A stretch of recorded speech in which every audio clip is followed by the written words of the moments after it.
Hi, everybody. Welcome to Talking Data Equity for Friday, November 17th. My name is Heather Kraus, and Talking Data Equity is an informal gathering that We All Count, which is the organization that I founded to work on the tools and processes of data equity and data science. We All Count runs Talking Data Equity most Fridays at this time. And the purpose of data equity is to give everybody who is trying to get more equity into their data projects an opportunity to come together, talk about things that are working, talk about struggles, share resources, and feel less alone. And sometimes we talk about specific techniques or a specific thorny issue, and sometimes we have a special guest. Today is a special guest day, which is, as you know, one of my favorites, and I've been looking forward a long time to having Dr. Castillo join us. And before I introduce our special guest, I'm just going to spend a minute or two doing a little bit of housekeeping just to let you know that we're going to be together for about an hour. We do record, and the reason that we record is because there's lots of people who can't attend live at this time, but still really need to hear the ideas and the resources. And we share the recording in our data equity forum. I put a link to that in the chat. If you ever miss something that you want to catch up on, feel free to head on over to the Data Equity Forum. It's not a membership site. You don't have to pay to belong or anything like that. You can watch the videos, you can ask questions. There's tons of resources over there for anybody, again, who's interested in getting more equity into their data projects. And how it works today when we're live is that I'm going to do an introduction of Wendy, and then we are going to turn it over to Dr. Castillo to tell some stories, share some slides, share some experiences. And during that time, we ask that you do remain with your sound off, that you remain on mute. Feel free to use the Zoom chat as much as you want. You can ask questions in the Zoom chat. You can have conversations in the Zoom chat. And then when Dr. Castillo is finished sharing their slides, that's when we'll turn it to the live Q&A. If you want to turn your mic on at that time, we ask that you just raise your hand, and we'll get to the questions in the order in which they are asked. All right. So with the housekeeping out of the way, let me give a warm welcome to Dr. Wendy Castillo, a friend and colleague of mine for many, many years, one of the first people that I met in the data equity community, specifically in the education community. I'm a huge fan of her work, and I'm sure you, if you're not already, will be by the end of today. She's the Associate Director of Philanthropic Research at the Bridgespan Group. And she is also a lecturer at Princeton University. And she's a very, very active thought leader in equity and quant crit in specifically the areas of education, educational effectiveness, and K-12 policy, reading, college access. Lots and lots of great materials, really good experience, and an unusually wonderful ability to talk about complicated ideas to broad audiences. So I'm going to stop talking so that we can have all of the time possible with Dr. Castillo. And it really means so much to me that you made time, Wendy, in your very busy schedule to share your experiences with us. Thank you for joining us today. Course. Start.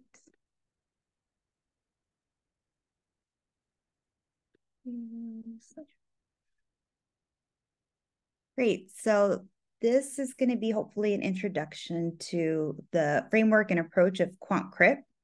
And I hope that, like I find it, I hope that you find some healing with this. So I am not a theory person. I am not an expert in critical race theory. I'm a applied social scientist is how I consider myself. But I find that through theory, through the application of it and its production, hopefully there's hope and liberation. And that's a quote from Bell Hooks. So I tried to find some healing in the application of theory. I am going to review quant crit and critical race theory because it's important we have a foundation of it. And hopefully you can leave with some best practices. So this is a process of unsettling, and it's a process of unlearning. I was taught stats in a very traditional, particular way. And when I graduated and I realized that my entire training was traditional, but my entire purpose was social justice and centered on racial equity, then I needed to rethink some of these strategies and some of these approaches. And I came across Quant Crit. And I thought that this was a good framework for me to use in my career going forward. It is a framework that states that numbers and statistics are not objective and are not neutral. And there's no checklist and there's no step-by-step thing that you can do. It is an entire shift in the way of thinking, but there are some promising practices that I hope that we can take away. So before I start any presentation, I like to acknowledge the history of statistics and its origins in the eugenics movement, because its origins first were to explain the inferiority of other races and reinforce white supremacy. And it's important to rectify this and acknowledge this. I consider myself a person who uses numbers for justice, but it's important to acknowledge that they were once used for the opposite purpose. I also like to acknowledge those who came before me, starting with W.E.B. Du Bois, who, in his portrayal of Black America for the 1900 Fair in Paris, used data and visualizations to look at the inequities in the Black community, way ahead of his time. And since, in the last 50 years, there's been many people who are not on the screen who have worked on this, but some of the work that I really draw inspiration from are from the Urban Institute, Child Trends, and Chicago and beyond. So every time I look up critical race theory, there's always so many articles online. So I'd like to update this slide with whatever articles there are. But I think a big thing, and I started doing this work before critical race theory became this political big buzzword, but it's important to understand that it has been misused in the media. And I wanted to start with the foundation of what critical race theory is. And it stems from the legal framework started by Derek Bell here on the bottom left. And it was the idea that our policies, institutions, laws are embedded with biases that reproduce racial inequities. So if there are no quote unquote racist people, if we are colorblind and we allow our institutions and policies and systems to continue as they are, they will reproduce inequities by race. That is the crux of critical race theory. And then Kimberly Crenshaw came, she's here at the center, and said, well, it looks differently for women and women of color. And she started the work of intersectionality. And then Richard Delgado said, well, this looks different for Latinos. And he did the work of Lat Crit.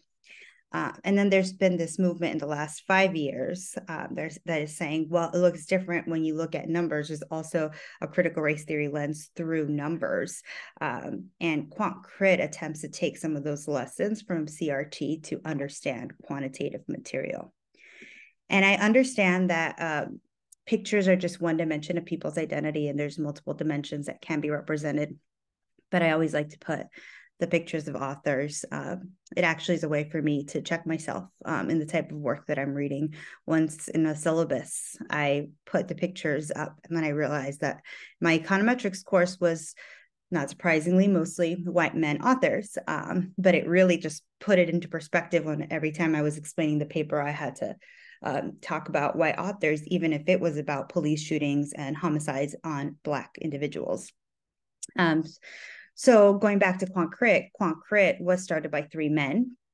One is who is a man of color, but it was with this idea of providing a framework to examine how numbers are used to disguise systemic racism and protect the status quo. It is a framework that you can use, that I use. and it rests on these 5 tenets. And I'm going to go through each tenet and describe how you can use them in your work. But the first tenet is really the foundation of CRT, that the centrality of racism and race as a social construction. And without this perspective, quant analysis will remake the existing racial inequities. The next tenet is that numbers are not neutral. So the data that we analyze reflects the interests and assumptions and perceptions of elites. The next one is that categories are not given or neutral. There's too few categories and too many categories can mask inequities. And these categories aren't static. As a society, we change, and these categories have changed. Voice and insight data cannot speak for itself. So even though a lot of people like to say, oh, the data will speak for itself, we actually choose which data to put on reports and slides and how to present it. So we tell the stories with data, not the data. And the last tenet, which is social justice, equity, orientation. The idea of working with and against numbers. I am not against numbers. I love numbers, but I don't accept them as truth. I accept them as tools, and I work with them towards justice. I just want to clear up any confusion, because people talk a lot about critical theory, critical quantitative inquiry, or critical or quantitative criticalism, all these names that some people use synonymously, but they're not the same thing. You can think about it in some ways, critical theory being like a very broad perspective that seeks to confront the social and historical ideological structures in our society, and what they produce and how they're constrained. And that was really like the first attempt of thinking about society and how it really stems from the Frankfurt School and used by Stage. You might hear critical quantitative inquiry, and it is not the same thing as quant crit. Some people call it crit quant or quantitative criticalism. And a lot of these concepts are really important and really good concepts. They came up with the idea that, you have to think about questioning the models, questioning the measures. You want to use data to represent and reveal inequalities. And lastly, that you should use culturally relevant research. So some of these are really similar ideas and somewhat parallel ideas, but quant crit is really about the centrality of racism at its foundation and really thinking about racial inequalities, whereas critical quantitative inquiry takes a little bit more of a broad perspective on questioning quantitative methodology. So I'll start with the first tenet and how you can apply it to your work. So positionality statement is something that is used very often in qualitative research. And I learned it in my qualitative research course. And it was interesting that I never talked about this in quantitative research, because there's this assumption that quantitative is objective and you don't need to talk about your position in society and your biases and any potential blind spots. But this is supposed to be an exercise of exploring your own position and power in society. And it's not a checkbox that, I did my position in society, I'm done, I'm going to go do my research. It's an iterative process. For example, I started a project and I said, my blind spot is that I forget often about the Indigenous community. I focus very much on the Black community and the Latino community. The Indigenous community is something that I forget about. That's my blind spot. And I told my team that because I wanted them to be able to, when we're thinking about analyses, thinking about data collection, that they know that that's where I'm going to need help being reminded about how important that community is.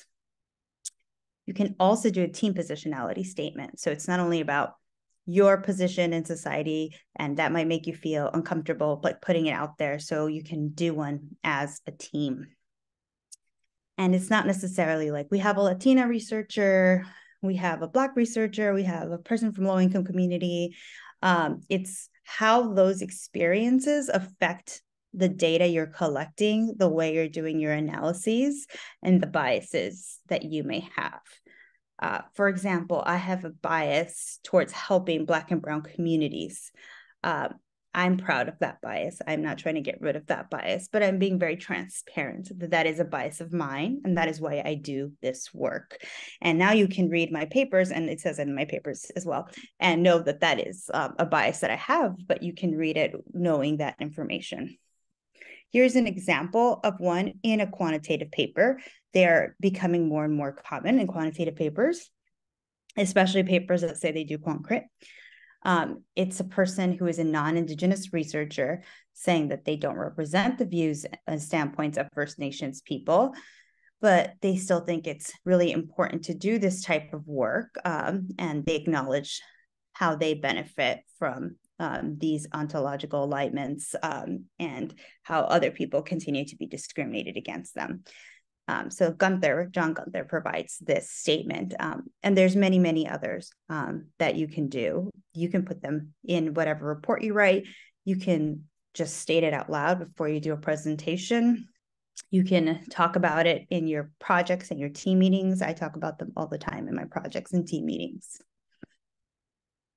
Another way to implement the centrality of racism tenet is the comparison group always being white children or white individuals. When we center them and reference them as our reference group, we center whiteness and we make that normality. We make that the status quo. And that continues the idea of white supremacy and the centrality of racism. So when you're doing an analysis, it's important to think about why, who you want to compare it to and why you want to compare it to them, if you want to compare it to anybody. But in this example here, you can see that data is disaggregated by Asian subgroup, and this is for enrollment in college. So college enrollment, and you can see that within some subgroups in the Southeast Asian community and South Asian community, students are enrolling at much lower rates than students at the overall Asian or East Asian groups. So it's important to think about, do you need to compare to white students here? Is that needed for your analysis? If it's not needed, or if it is needed, doesn't mean that you're like doing quant crit wrong. No, like you can still compare to white students if that is part of your project, if that is part of what you're trying to get at. The idea is not to just default to it without thinking about it or thinking about the consequences. Campbell here says she's comparing to white people, but this comparison is not made to normalize whiteness, but it's a way to indirectly understand how power drives policy decisions. So she's using quant crit, comparing her sample to white individuals, but using it for that reason, not to normalize whiteness. So what should you compare it to? You can compare it to the average. That's something that you can do. Or you can compare it to a target or a goal you're thinking about. So in this example, when you compare Black students in Washington to white students in West Virginia, Black students score higher than the white students in West Virginia. And if you were to close the reading proficiency gaps between white and Black individuals, if we close those gaps, no student would be reading at proficient levels. So if they did read at proficient levels, let's just say that we close the gap and they're all at proficient levels, further research proves that proficiency doesn't mean grade level. So it's this idea of anchoring higher and not anchoring on white individuals, because that might not be where all of our students need to be at in terms of, in this case, reading scores. And another way to think about this tenet is to control for racism. A lot of people control for race and ethnicity in a model or in their work, like, oh, it's controlled for. But only because you put something in your model doesn't mean that you measured racism. If we want to measure racism, or if that is a goal of your work, then you need to be explicit in coming up with constructs that measure racism. So is it implicit or explicit expressions of racism? Is it institutional? Is it systemic, interpersonal? First, what kind of racism is it? This example below is One that have you ever been discriminated against? That could be interpersonal racism. Have you ever been a victim of losing an opportunity because of your race? That could potentially measure systemic racism.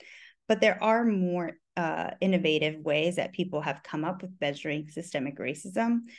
The idea of thinking about redlining in the health literature, people have looked at redlining and figured out how to do predictive probabilities of preterm births based on the redlining. And that was a proxy for institutionalized racism because that was a policy that was racist. And they were able to quantify it through predictive probabilities.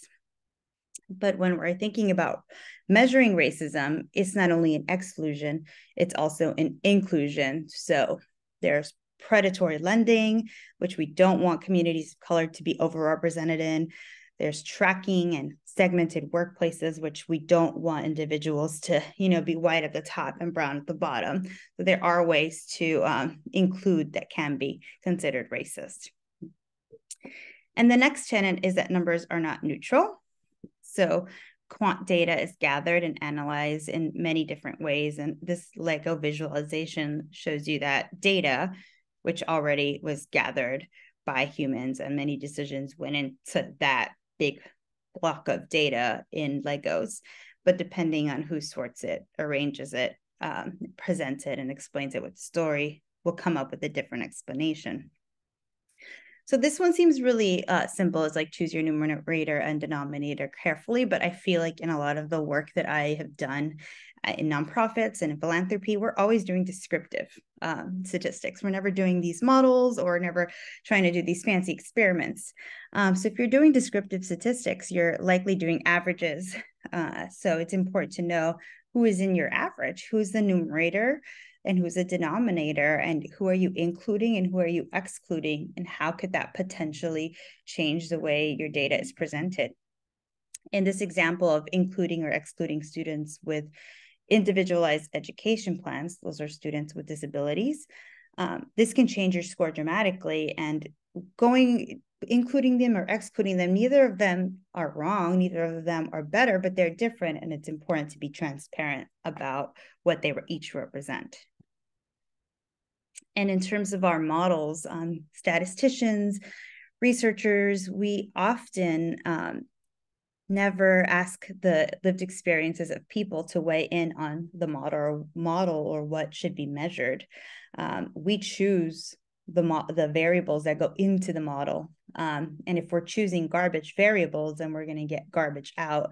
And I think a way to uplift our models and make them better as asking people who've actually lived experiences with what you're researching or analyzing. And this here is a dashboard. And again, numbers are not neutral because this dashboard is one snapshot of New York City schools, and somebody decided that these were the most important numbers to show in this particular way. So first, it's not a data visualization, and that decision was made, and then it was just a list. When you look at this, you really want to be thinking about a lot of things, but here's some to think about. Is English language learner an appropriate term? What's a different term that people are using? People use English learners now, or multiple language learner. For disabilities, are they cognitive or non-cognitive disabilities? What does economically disadvantaged mean? Why are Asian, Native Hawaiian, Pacific Islanders not included, nor Indigenous people? A lot of decisions were made here. Just to include that, like, numbers are not neutral. And this is neither wrong or right, but they could probably provide a little bit more transparency since they are the biggest school district in the country. The next tenet is that categories are neither neutral nor given. They're arbitrary. There's no like right amount of categories, and there's no wrong amount of categories. But if you choose too many or too few, you can mask inequalities. And the consequences are pretty tremendous, at least in the US, because racial and ethnic data affect funding allocation.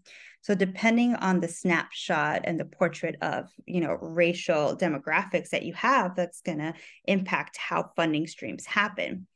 In the last census, Latinos were undercounted by 5%, and white individuals were overcounted. So there's fewer resources going to Latino communities because they were undercounted. So it's really important that we are trying to get the best portrayal of our racial demographics. And in young people, if you're doing work with young people, it's important to be getting this data often because their identities are constantly shifting. And here I have on the left a graph that shows white British students and Black and minority ethnic students. They are grouped together, and it's about access to elite UK universities. When you disaggregate this data by Black, Caribbean, and Indian, you can see that there is a deep inequality between Black Caribbean students and white British students. I don't think that, I just want to put this out there, if you're disaggregating data, that doesn't necessarily mean you're doing equity work. It is one way of doing it. I've just seen a lot of people be like, well, I disaggregated the data. It's like, okay, well, that is one step in doing this type of like quant crit equity work. But I mean, it requires a lot more than just disaggregating the data. So in this case, it requires you to say that racism is related to access to elite UK universities, or racist patterns of inequality are associated with racial ethnic origin. Race in itself is not related to access. You are not born Black and Caribbean, and therefore you're born with this inherent association with less access. It is the societal structures that are in place that cause this to happen. So even in your interpretation of this, when you think about shifting that. And there are lots of different ways to gather data, and each one probably needs to be tailored to your specific demographics. What I like to do is sort of what the UC Admissions does, and they group people. So they have an African American Black category, Hispanic category, American Indian, Asian, and white. And they ask people to fill out wherever you fit in. And if sample size is too small, then you can always aggregate up to Hispanic or African American. But this allows you to have the most nuanced data that you can have, and then aggregation can happen if it needs to happen. This is not perfect. And quant critting is an iterative process that we are getting better at and figuring out ways to do it as we learn more. But this is one way that we can get more at the nuanced data. And this here on the right is another way that I thought they did a really good job of figuring out what are the categories of people. But you want to disaggregate your data and collect this nuanced data to identify unmet needs and then hopefully serve those specific populations.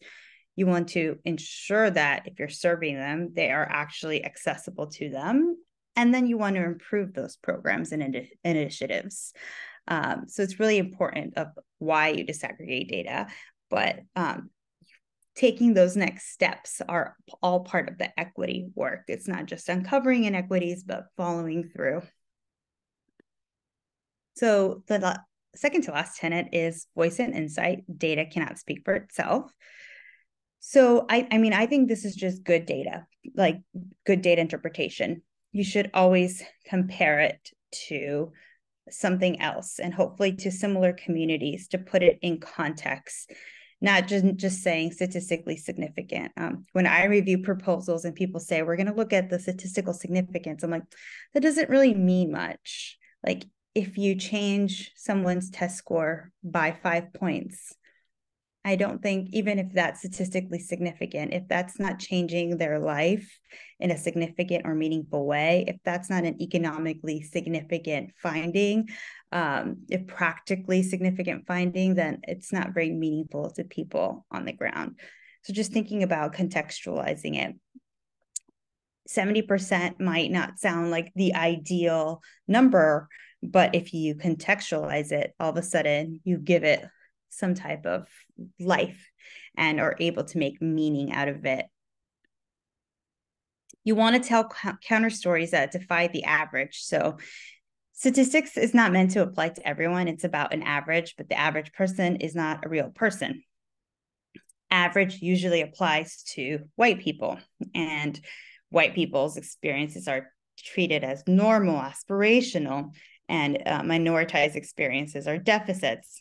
So it's important to think about stories that defy that average, that tell the stories of people of color by not telling deficit-based narratives.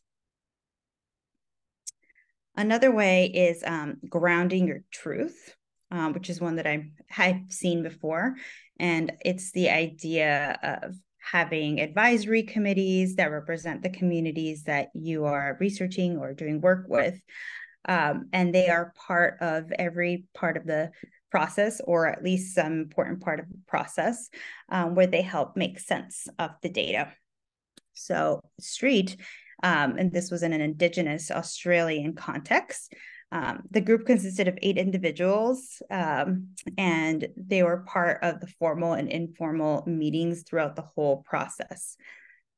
This is one that I'm still grappling with. I want to include communities in this process, but I also don't want to be a burden on communities. So it's this like balance of, you want them to be involved, but you don't want them to you want them to have their time compensated, but then you don't, even if it's compensated, you don't want to take too much of their time. So I do believe in data walks and advisory committees to get communities' involvement, but we have to be really careful about making sure that we're being respectful of their time. It's important to interpret results centering the reality of systemic racism. You have to remind readers that these results exist in our society, exist in our environment that is inherently filled with structures of racialized systems and people. So Van Dusen did this really nicely, where when he presented his results, he presented them as society's educational debts. This comes from Gloria, her last name is that's saying Billings, her idea of society's educational debts.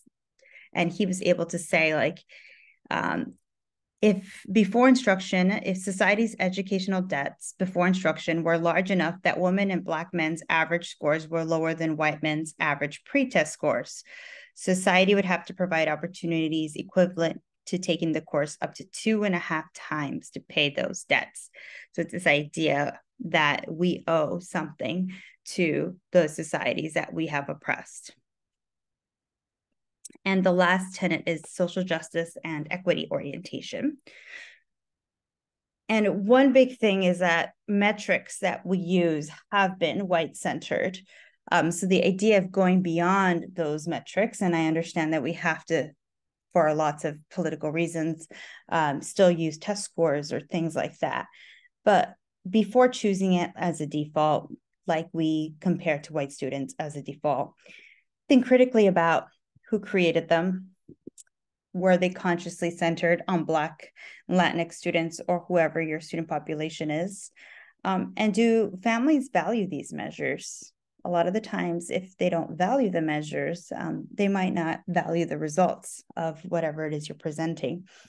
And these are just some that I have thought about that I thought could be alternatives to what we currently use in education. Number of cultural activities to students that reflect the student population, access to dual language and biliterate high school diplomas, so you can get a diploma in 2 languages, just number of extracurricular activities, average number of teacher years, feelings of safety and belonging, which are especially important after all of the school shootings in this country and bullying that occurs. Those might be the most important ones for some families. But people have gone above and beyond in creating their own metrics that I think have done it with a quant crit lens. For example, Uber and colleagues, they wanted to measure occupational prestige, but they didn't want to use the standard Duncan score, because this index was normed on white individuals in 1949. And it's still used because it's our consistent score that we have since 1949. But they didn't think that one reflected communities of color. So they oversampled Latino and African American and Native American communities, and they redid the measurement validation analysis. And they found that Latino, African American, and Native American communities value the prestige of teaching and being a nurse a lot more than Asian and white communities. So all these occupations of service were much more valued in Latino, African American, and Native American communities. So they came up with their own occupational index. Reynolds and Tabron wanted to look at the racial inequality in the teacher pipeline. So rather than say there's this many teachers who become principals that are Black and there's this many that are white, they looked at every single step of the pipeline. So preparing the job description, collecting the application materials, recruiting applicants. At each of those steps, where are people being systematically dismissed from the process? And that way you're able to really look at which layers in the system are really excluding candidates and which layers are suppressing, reproducing, or diversifying the system. So that's really just going out of the box. And Pretty wanted to look at how Black students experience STEM. So rather than rely on survey measures that have been used for white students in STEM, she wanted to see like, but what about for Black students? So she centered Black students and she looked at things like acting white, how that could be a barrier, Black stereotypes and microaggressions, Black student friendships and same race peers, instructor expectations. That was like her creating a measure just for looking at Black student experience in STEM. Another one that I'll add is pre-registering your study, and a lot of economists and clinicians in the health field have to do this. And I think everyone should have to do this if you're doing a research study, because it prevents people from data mining. I have seen many times when you find nothing significant, you end up disaggregating and trying to find any potential significant finding. So to prevent people from that and to have people really be intentional about thinking about quant crit or their equity work from the beginning. If you pre-register your study, then you laid it out. And integrating and merging data sets. No single data source on its own can provide a full accurate picture of multidimensional measures like systemic racism, like poverty, well-being, or academic success. So will require us to invest in having the skills and invest in the infrastructure to merge data sets. Corinth and Meyer merged data sets and were able to look at the homelessness population that they were never able to look at before because they're, for real reasons, they're a difficult population because they do not have the permanent address to follow. But they saw that 53% had formal earnings during that year and 89% received government benefits. They weren't able to get those numbers otherwise. But all of this data obviously has to be undergrid by data sharing agreements that are ethical and are de-identifying information. So guidelines to the field to do this type of work are needed. And I'll end with quant crit tensions. So this statistical training is not happening, although if you took my class at Princeton, I try to do this statistical training, but it's very rarely happening. So how do we incorporate that? And then there's a lot of logical landmines. If you make one equitable decision, it may lead to other inequitable decisions. So it's really important to think about what decisions you're making and how they can potentially lead to more inequitable decisions. And then there's secondary data. A lot of us work with data that is given to us that we cannot collect because it was already collected for us. So it's just important to be reflective, critical, and to think about any ways to acknowledge or remediate the issues, even though you were not a part of that. So I'll leave with some food for thought as we open for Q&As. Are we using the correct methods and not applying them in the correct way? Or do we need to rethink our methods? For me, I think the question is an empirical one. I want to see if the field can change their approach and lens if they come up with different answers. I think they will. I do want you to know that if you start doing any of these practices, you will not upend systemic racism, but I still think you should do it. And I think quant crit is just good research and data practice. And I will end with that. Thank you so much, Wendy. That was a fantastically useful presentation. You covered so much material in a very short amount of time and really, really fabulous. I am so, so grateful of your willingness to come and share your expertise with us. You can see in the chat and on video, lots of appreciation. So now we will turn it over to people in the room who have questions. So there are lots of different ways you can ask questions right now. You can put a question in the chat. You can either put a question in the chat for everybody to see, or you can direct message me a question if you want to ask your question anonymously. And if you'd like to turn on your mic and ask a question out loud, we'd love that too. All you need to do is raise your hand because there's a lot of us here. And so we don't want to all unmute at the same time. So if you want to just, if you can't figure out how to raise your hand, you can come on video and literally raise your hand, or you can put it in the chat. Excellent.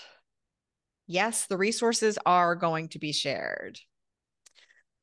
All right. One of the questions in the chat is, have you come across research related to climate issues that tries to oversimplify environmental and animals via statistics?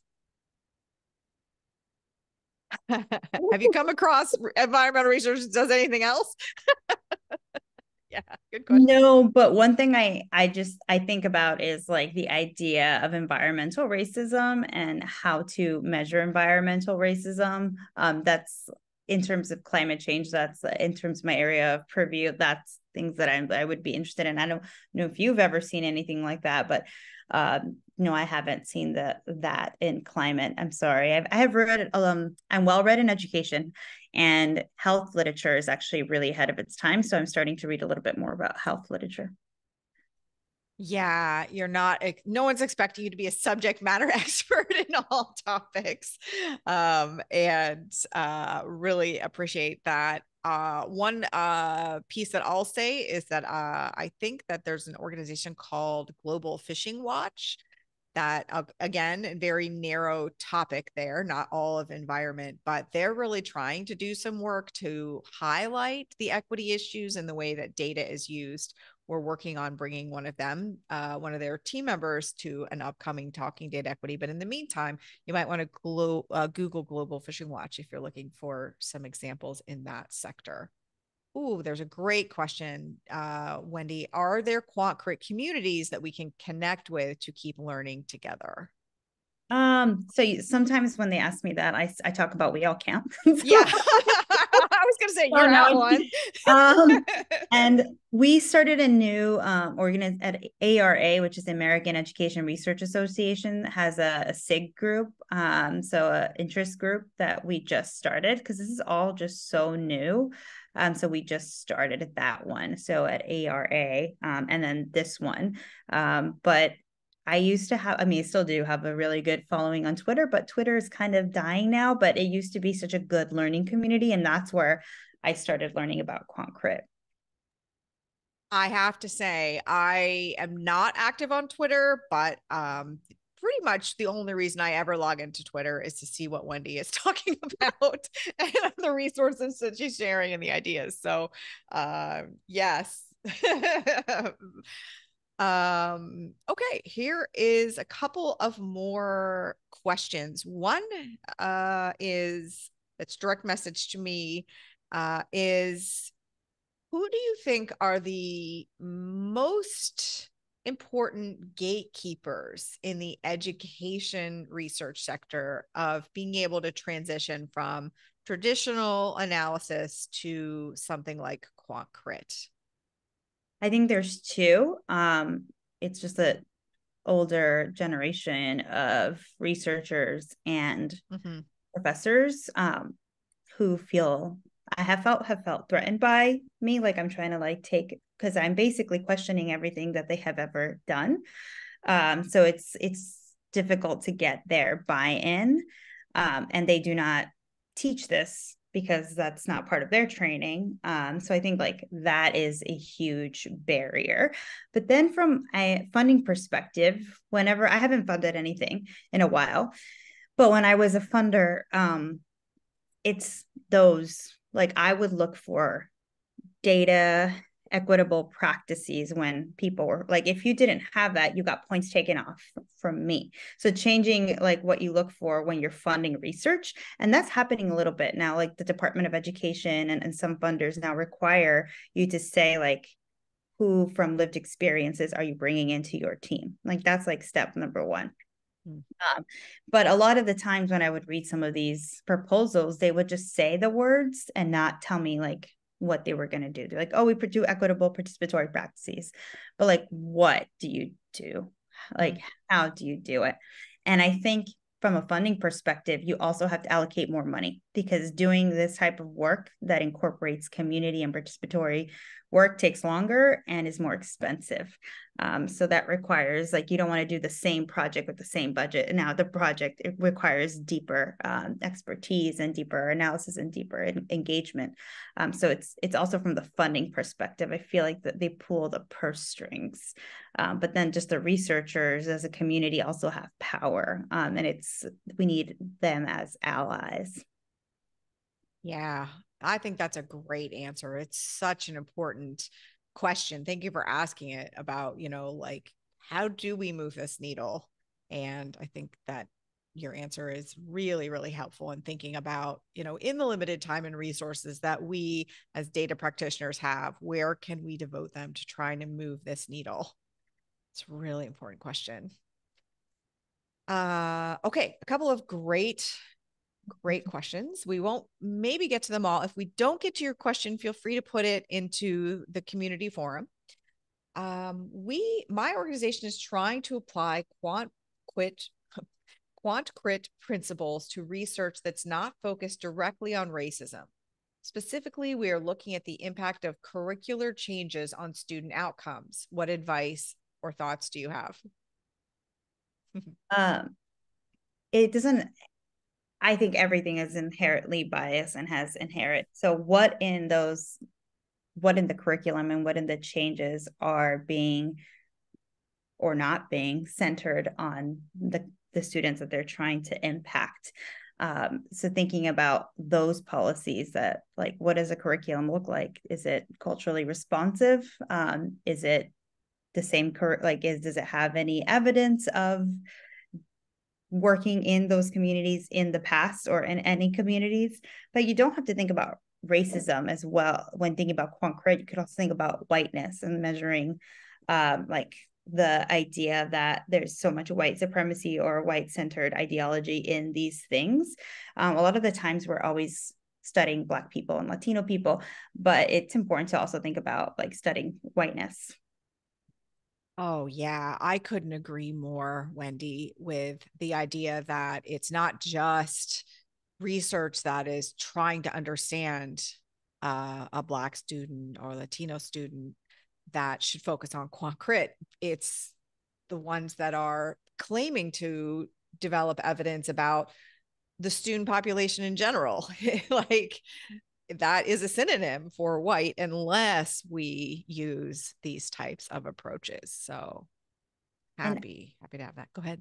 I see that, Chris. Do you have any, Chris just puts it in the chat that they did this project where federal funders and indigenous communities both looked to see like what were the metrics that mattered, and they did a crosswalk. I would love, if you have any, I would love to see that. So I am currently in the process of writing a quant crit book. And if there are practices that you think represent the principles of quant crit, I would love to feature them. So Chris, please send me a note. Yes.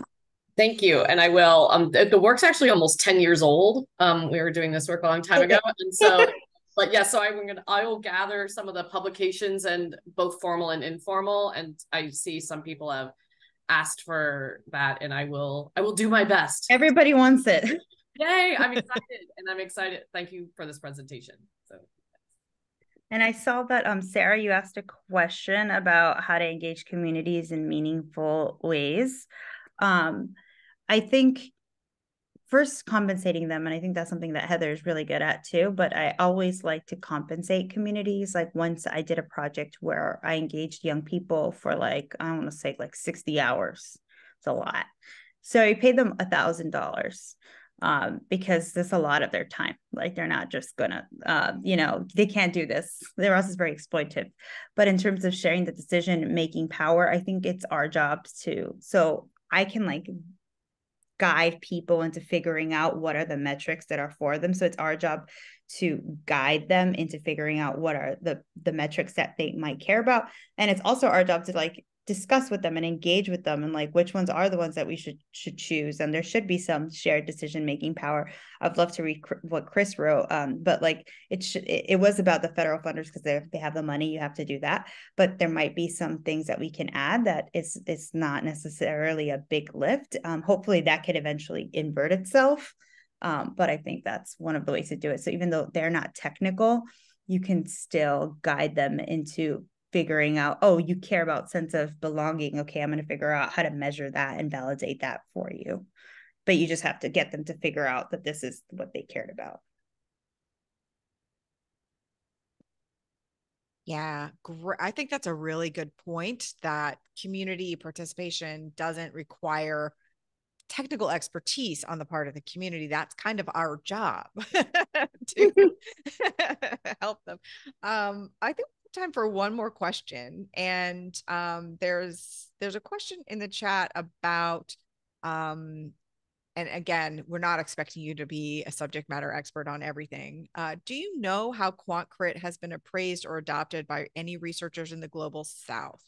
I'm curious about the academic interaction since North-South, since QuantCrit does align with decolonial work. Again, as an education specialist, I don't want to put you on the spot, but curious. I like to stay away from things that are outside the US because I don't consider myself an expert on that. And I think that racial relations, although there are a lot of similarities, are very different. However, I will say that to me, decolonizing is basically tearing everything down and trying to build something new.